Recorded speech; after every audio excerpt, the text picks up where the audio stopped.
इस कहानी की शुरुआत में हम एक व्यक्ति को प्लेन से गिरते हुए देखते हैं जो कि सीधा आकर एक नदी में गिरता है, जिससे कि एक नॉर्थ ईस्ट के गांव वाले ले जाकर उसका ट्रीटमेंट करना शुरू करते हैं। और फिर कुछ दिनों बाद गांव पर एक हमला होता है जिसमें कि हमलावर गांव वालों को मारने लगते हैं, जिन्हें की गांव की जमीन चाहिए थी, जिस पर कि गांव वाले भगवान को याद करने लगते हैं। कि तभी हमारे हीरो को भी होश आ जाता है और एक आइकॉनिक फाइट के साथ हमारे हीरो की एंट्री होती है और उन्हें मारते मारते हमारे हीरो का फेस रिवील होता है। यह बहुत कमाल का सीन था, मगर हमारे हीरो को कुछ भी याद नहीं था। तो वहाँ पर एक बच्चा कहता है कि जब मैं बड़ा हो जाऊंगा तो पता लगाऊंगा कि आप कौन हैं। असलियत में वह विक्रम राठौर होते हैं। फिर हम एक लोकल मेट्रो में कुछ लड़कियों को चढ़ते हुए देखते हैं जो कि दिखने में तो बिल्कुल सिंपल थी, मगर आगे पता चलेगा कि वह कौन थे। फिर हम देखते हैं कि मेट्रो के अंदर एक हैकर बैठी हुई है जो कि ट्रैफिक सिग्नल को हैक कर देती है और एक लड़की गाड़ी से निकलकर एग्जाम देने के लिए मेट्रो की तरफ आती है। मेट्रो चलने के साथ ही वह हैकर डाटाबेस के साथ ही पूरे सिस्टम को भी हैक कर लेती है और मेट्रो को भी रोक देती है। मेट्रो में पूरी तरह धुआं धुआं हो जाता है। और फिर हम इस फीमेल गैंग को देखते हैं जिनके पास के एडवांस वेपन्स थे। वह सारे पैसेंजर्स को अपनी सीट पर बैठे रहने के लिए कहते हैं। अचानक से वहाँ पर एक पुलिस वाला आता है और वह एक लड़की को पकड़ लेता है और कहता है कि कोई चिंता की बात नहीं है, मैं आप लोगों को बचाऊंगा। तभी पीछे से हमारा हीरो आता है जो कि उसे मारकर बांध देता है और अपना फेस रिवील करते हुए सबको धमकाते हुए कहता है कि ज्यादा हल्ला मत करना, नहीं तो इधर ही मार डालूंगा। और कैमरे का एक्सेस लेकर स्टेशन पर कॉल करता है और कहता है कि एक काबिल ऑफिसर को मुझसे बात करने के लिए भेजो, जो कोई और नहीं बल्कि नयनतारा जी थी। और वह कहता है कि मैम आप कृषि मंत्री को बुला दीजिए, आपके पास 10 मिनट का वक्त है, नहीं तो एक एक करके यहाँ पर बहुत से लोग मारे जाएंगे। और तुरंत वह एक औरत को मार देता है। 375 लोगों के फंसे होने के कारण कृषि मंत्री के ऊपर भी प्रेशर था और वह भगा हुआ जल्दी से वहाँ पर आता है। तो उनसे कहा जाता है कि मुझे 40,000 करोड़ अभी इसी ईमेल एड्रेस पर चाहिए। हाँ मुझे पता है कि आपके पास नहीं होंगे, मगर आपके बिजनेसमैन दोस्तों के पास जरूर होंगे, मगर उनकी एक कीमती चीज मेरे पास है। फिर हम देखते हैं कि काली के पास एक कॉल आती है। ये मूवी के मेन विलेन यानी कि विजय सेतुपति हैं। फिर हमें पता चलता है कि ट्रैफिक सिग्नल लॉक होने की वजह से जो लड़की मेट्रो में चढ़ी थी वह काली की बेटी थी। काली वर्ल्ड के 4 बिगेस्ट वेपन डीलर्स में से एक है और वह लड़की कहती है कि तुम मुझे किडनैप करके मेरे पापा से रुपए निकलवाना चाहते हो। वो एक बिजनेसमैन है और तुम एक चोर हो। और फिर आजाद एक एक करके अपनी गैंग की लड़कियों की कहानी से सुनाता है जो कि आज उसकी गैंग में शामिल हैं। किसी के बाप ने आत्महत्या कर ली क्योंकि बैंक के पैसे नहीं दे पाया, जो कि एक किसान था। कोई एक डॉक्टर होती है जो कि अपना काम बहुत ही ईमानदारी के साथ कर रही थी, मगर बच्चों के ऊपर किए गए इलीगल टेस्ट की वजह से बच्चों को मरना पड़ा। ऑक्सीजन सिलेंडर्स नहीं मिले क्योंकि काली के लोग जेनेटिक वेपन्स टेस्ट कर रहे थे बच्चों के ऊपर, जिसमें कि हॉस्पिटल के लोग भी मिले हुए थे। और जब इसने आवाज उठाने की कोशिश की तो इन्हें भी जेल में डाल दिया गया। किसी किसी गाँव में तो जहरीली गैसों का एक्सपेरिमेंट किया गया जिसमें कि कोई भी नहीं बचा, कोई जानवर भी नहीं बचा। इतने अच्छे हैं तुम्हारे पापा। ये बातें सुनकर ट्रेन में बैठे लोग और उसकी बेटी भी इमोशनल हो जाती है, जिसके बाद के पैसे आजाद के अकाउंट में आ जाते हैं। फिर काली की बेटी को आजाद कहता है कि अपने पिता से कहना कि विक्रम राठौर आया था। फिर हम देखते हैं कि मेट्रो के हर एक कोने पर स्पेशल बैच के लोग आ गए थे और मेट्रो को चारों तरफ से घेर लिया गया था, मगर हमारे हीरो को पकड़ पाना इतना आसान नहीं। ट्रेन से एक एक करके लोग उतर रहे थे और सभी के मुंह के ऊपर वही पट्टी बंधी हुई थी जिनके साथ कि वह लोग भी निकल रहे थे। फिर हम देखते हैं कि ट्रेन के आसपास गोलीबारी होना शुरू हो जाती है और इन्हीं सब का फायदा उठाते हुए कोई डिलीवरी बॉय बन के, कोई कॉलेज गर्ल बनकर वहाँ से निकल जाते हैं। और हमारा हीरो भी वहाँ से निकल चुका था। और जब नर्मदा डाटाबेस चेक करने के लिए जाती है कि वह रुपए कहाँ गए, तो वह देखते हैं कि 7 लाख प्लस किसानों के अकाउंट में वह रुपए ट्रांसफर किए गए हैं। फिर सारी लड़कियां अपनी जगह पर चली जाती है, जिसके बाद कि हम आजाद को अपने असली लुक में देखते हैं। आजाद विक्रम राठौर का बेटा होता है जिसको कि लगता है कि वह मर गए हैं और वह चाहता है कि किसानों को अपना हक मिले। गवर्नमेंट के जिस डिपार्टमेंट ने लोगों के साथ गद्दारी की है जिस वजह से कि लोगों का नुकसान हुआ है, लोगों को अपना हक मिलना चाहिए। जिसके बाद कि वह लड़कियां जेल में जा रही होती हैं। दरअसल यह लड़कियां कैदी थी और किसी न किसी रीजन की वजह से गवर्नमेंट के गंदे सिस्टम ने इन्हें फंसा दिया। तभी वहाँ पर जेल का जेलर आता है जो कि कोई और नहीं बल्कि आईपीएस आजाद होता है। वह पिछले 12 सालों से जेल में है और जेल को ही अपना घर मानता है। जेल के अंदर वहाँ की औरतें स्कूल की ड्रेसेस बनाती हैं, पोथेस्टिक हैंड्स भी बनाती हैं, वह लोग खाना भी बनाती हैं। इससे वह लोगों को सुधरने का एक मौका देते हैं और अपने दम पर खड़े होने का मौका देते हैं। फिर आजाद और उसकी मुंह बोली माँ एक लड़की देखने के लिए जाती है और उन्हें अप्रूव्ड करने के लिए नयनतारा यानी कि नर्मदा की बेटी आई होती है। और आजाद को देखकर नर्मदा की बेटी भी हाँ बोल देती है और वह आजाद को पापा कहकर बुलाना शुरू कर देती है। नयनतारा को अपने एक्स बॉयफ्रेंड से एक बच्चा भी था, मगर उसने शादी नहीं की थी। और नयनतारा मिलकर आजाद को सारी बातें बताती है कि हम दोनों में प्यार था, वह बर्लिन चला गया तब मैं प्रेग्नेंट थी, मेरे पास दो ऑप्शन थे मगर मैंने परी को चुना।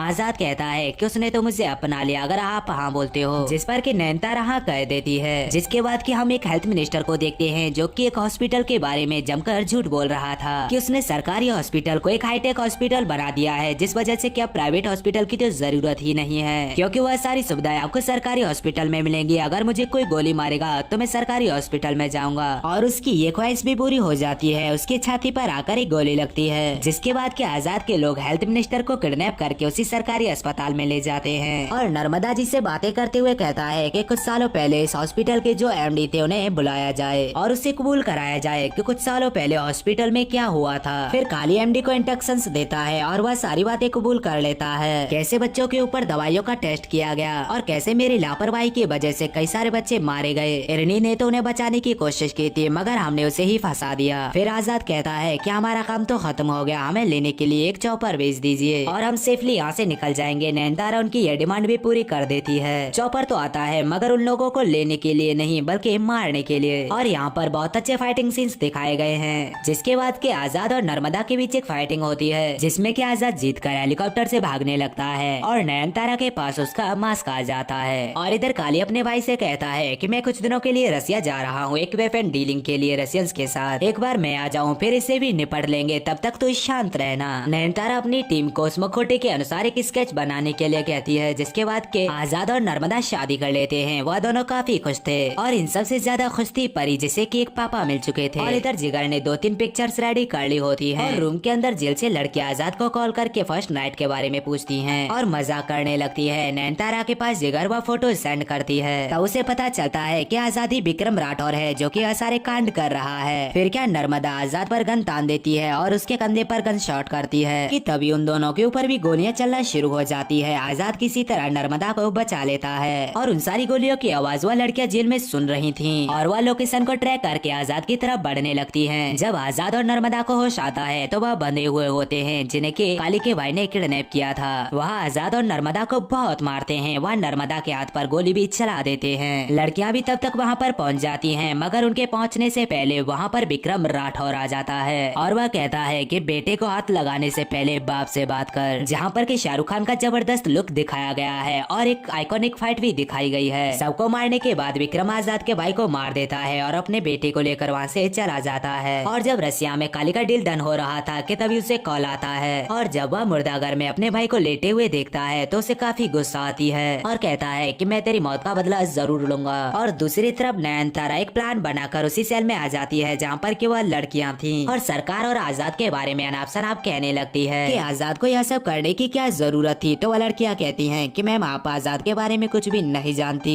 कि उसका पास्ट कैसा था। जिसके बाद कि हम फ्लैशबैक में विक्रम की पूरी टीम को देखते हैं जहाँ पर कर्नल कहते हैं कि अफगानिस्तान में हमारा मिशन था इंडियन सिविलियंस को वापस लाने का, मगर वहाँ पर हमारे जवान शहीद हो गए और उन टेररिस्टों ने हमारे जवानों को बंदी बना रखा है। आप लोग स्पेशल ऑप्स हो, आप लोगों को यह मिशन दिया जाता है कि आप लोग उन्हें किसी तरह से बचा कर लाएं। तो विक्रम कहता है कि सर हम जवान हैं, देश के लिए एक बार नहीं 100 बार मरने के लिए तैयार हैं और हम ये मिशन जरूर कंप्लीट करेंगे और अपने जवानों को वापस लेकर आएंगे। और वह लोग जो मिशन पर गए थे उन लोगों की मिशन पर गन चलना बंद हो जाती है। वह वेपन्स का ट्रिगर तो दबा रहे थे मगर वह काम नहीं कर रहा था। वह मिशन तो कंप्लीट होता है मगर उसमें बहुत सारे जवान मारे जाते हैं। जिस पर कि विक्रम अपने सीनियर से रिक्वेस्ट करता है कि वह अपने वेपन डीलर्स का लाइसेंस रद्द कर दें जिन्होंने कितने घटिया हथियार बनाए हैं और उनके ऊपर चार्जशीट लगाई जाए क्योंकि मिशन के दौरान हमारे हथियार चलना बंद हो गए थे और हम दुश्मनों के बीच गिरे हुए थे, जिस वजह से कि हमारे काफी जवान मारे गए। यह कंपनी किसी और की नहीं बल्कि काली की होती है जिसका कि लाइसेंस रद्द कर दिया जाता है। रात को जब विक्रम और उसकी वाइफ टाइम स्पेंड कर रहे होते हैं तभी उनके ऊपर काली का हमला होता है और वह विक्रम को मारते मारते वहाँ से लेकर चले जाते हैं और ऐश्वर्या पर झूठे केस लगाकर उसे फंसा देते हैं। और जेल में ऐश्वर्या से मिलने के लिए काली आता है और कहता है कि मैंने तुम्हारे फांसी की सजा पास करा दी है और तुम्हारे विक्रम को मैंने ऐसी मौत दी है कि वह कभी भी वापस नहीं आ सकेगा।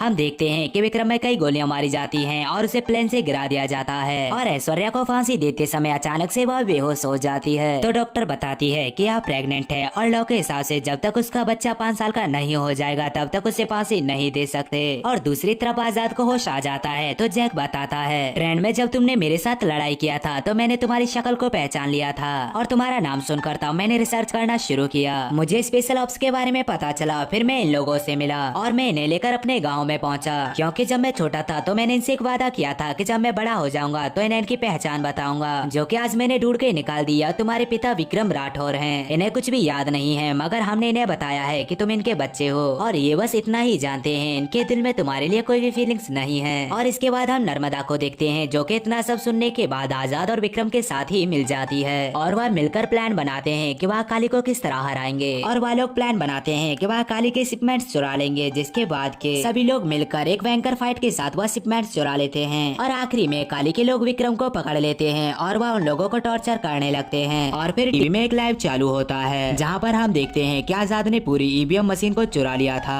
जो कि इलेक्शन के लिए जा रहा था। और ये किया था आजाद के गर्ल्स गैंग ने। आजाद तब बोलता है, तेल, नमक, साबुन, गाड़ी, यहाँ तक कि आप रद्दी खरीदने से पहले भी इतना तोल मोल करते हो। और जब बात आती है देश का नेता चुनने के लिए, जो कि पूरे 5 साल के लिए चुनना है, तो आप लोग इतना भी नहीं सोचते। आज उन भ्रष्ट नेताओं की वजह से हमारे ये हाल है। कृषक मर रहे हैं, गवर्नमेंट चोरियां कर रही है और ये नेता लोग ही हैं जो कि हमारे देश को अंदर से खोखला कर रहे हैं। और इनकी मदद करते हैं काली जैसे बिजनेसमैन लोग। लाइव खत्म होने के बाद विक्रम के दोस्त को टॉर्चर करते हुए काली जेल के अंदर का रास्ता पता करता है और जेल में जाते ही काली सबको बंदी बना लेता है और आजाद को मारने लगता है विक्रम के सामने और कहता है कि तेरा बाप सब कुछ भूल चुका है और अब तू देखेगा कई सालों पहले कैसे मैंने तेरे बाप को मारा था। और विक्रम की तरफ गन तान देता है और गोलियां चलाना शुरू कर देता है, पर वह ट्रिगर तो दबाता है मगर गोलियां नहीं निकलती। तो काली कहता है, रे विक्रम, तूने कुछ सालों पहले जो केस किया था कि मेरे वेपन्स खराब हैं, आज मुझे पता चला है कि मेरे वेपन्स सच में खराब हैं, पर तू दुखी मत हो, तेरे बेटे को मैं तेरे सामने मारूंगा। और जैसे ही वह आजाद को मारने के लिए जाता है तो विक्रम को सब कुछ याद आ जाता है। और फिर क्या दोनों बाप बेटे मिलकर जैसे आजाद की माँ और विक्रम की वाइफ को फांसी दिलाई थी, वैसे ही वह दोनों भी उससे फांसी दिलवा देते हैं। और इसी के साथ यह जबरदस्त मूवी यहीं पर खत्म हो जाती है।